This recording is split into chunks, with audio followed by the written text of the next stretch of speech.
Hello everyone and welcome back to my YouTube channel. I am Varshini from Sri Venkateshwara College of Engineering and I am currently pursuing my data science engineering. Today we are here to discuss a topic on physics which is laser light and its applications. Let us move on.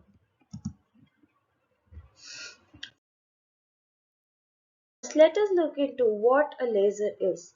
A laser, or a light amplification by stimulated emission of radiation, is a device that emits light through the process of optical amplification based on stimulated emission of electromagnetic radiation.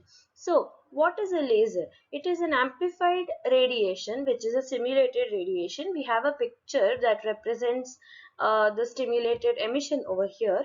We can see that certain amount of energy, that is hv, is provided to an electron which is in the ground state, which with help of this energy, that is delta E is equal to hv, gets excited into its excited state, or in the excited state, when the electron has reached the excited state, after certain period of time the electron tends to fall back from its excited state to its ground state.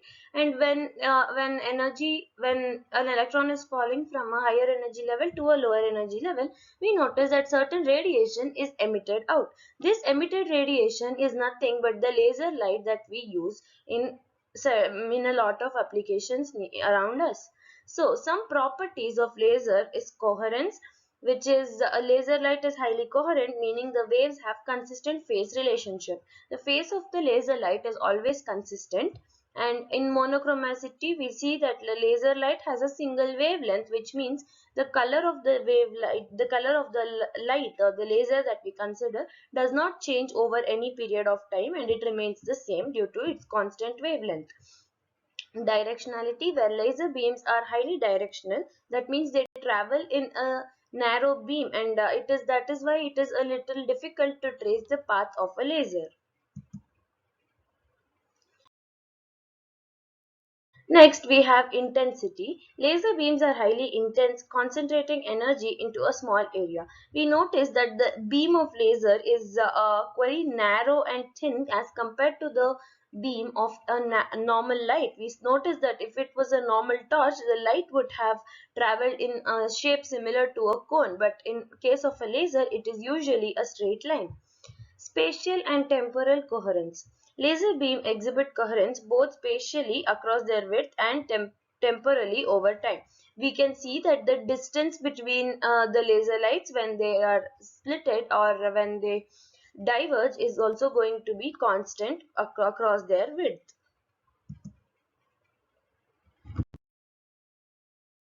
Look into something that is called the Einstein's A and B coefficients. The A and B coefficients basically describe where the A coefficient describes about the rate of spontaneous emission, that is how much spontaneous emission is occurring with respect to a given time, and the B coefficient describes the probability of stimulated radiation, that is how likely it is for the stimulation radiation to occur. And in the stimulated emission process, we notice that the electrons are stimulated to emit photons with the same frequency and phase as incident photons. We noticed in the picture before that depicted the spontaneous emission that the energy given to the system, that is h into mu, is equal to the energy that was given out by the system when it returned from the excited state to the ground state. That is what is depicted in this point. And a stimulated emission leads to the amplification of light within the laser medium. Now we describe laser as the amplification amplified light. So this amplification occurs within the laser's medium. Now we are going to look into a few everyday applications of laser, or where lasers are used all around us in general purpose. Laser printers. Laser printers were invented at Xerox in 1969 by Gray Starkweather. It is a printer linked to a computer producing good quality printed material by using a semiconductor diode, a laser to form a pattern of electrostatically charged dots on a photoconductor drum, which attracts toner or dry ink powder, and the toner is transferred to a piece of paper and fixed by a heating process. What the main difference between a normal print and a laser print is the kind of ink that is used and the process that is followed. We can also notice that a laser print that is far more has far more brighter colors and better quality of print compared to a regular printer. And we have a pictorial representation of what a laser printer would look like. We can see that there is a fuser and the paper that is entering here. The main functioning of the printer takes place at the photodrum assembly, where we have the lamp that, as we studied here, it is used to fix the paint or the colors that are applied by the toner. We also notice that the kind of ink used here, or in the regular printer cartridges we have liquid ink, but in case of a laser printer we use dry ink powder, which is also a reason we get the better quality prints. The next application that we are looking into is a barcode scanner. A barcode is a printed series of parallel bars or lines varying with width that is used for entering data into a computer system. So the first point depicts what a barcode is. It is a printed series of parallel bars. We can notice it on any product that we buy. It could be any product, be it food items or cosmetics or maybe skincare, any type of items we purchase. They always have barcodes, and they are used to store certain information inside it for entering data.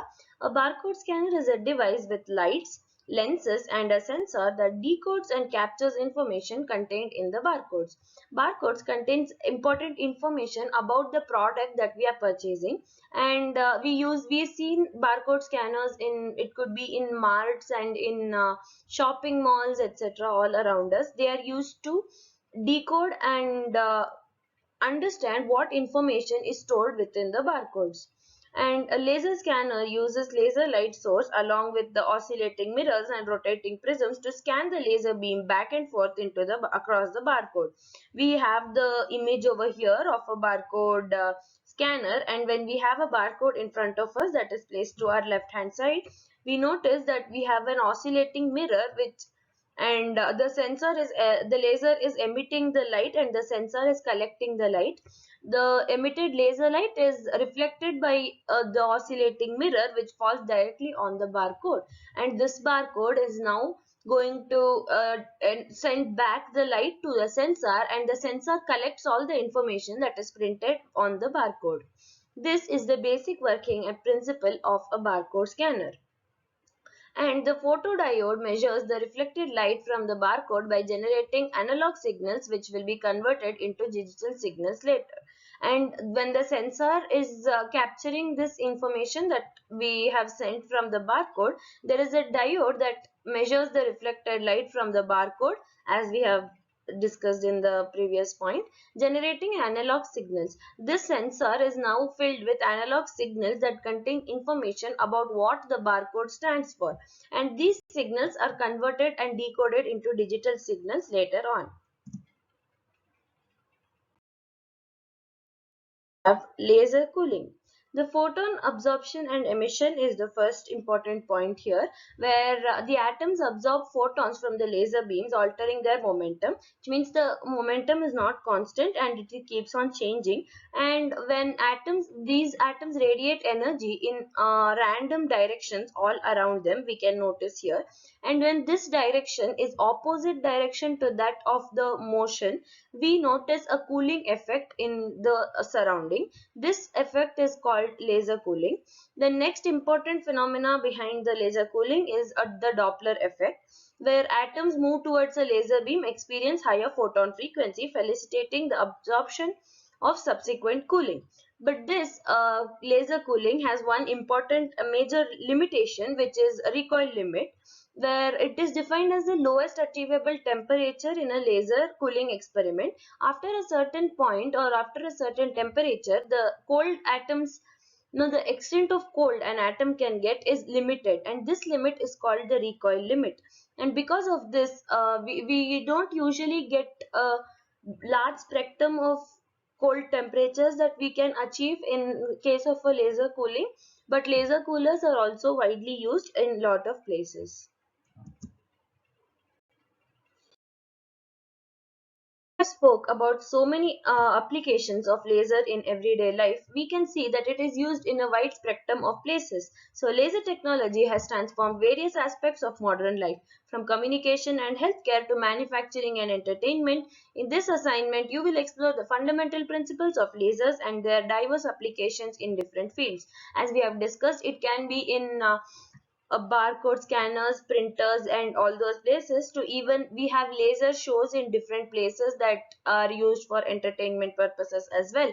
So in these diverse fields we have found the application of lasers.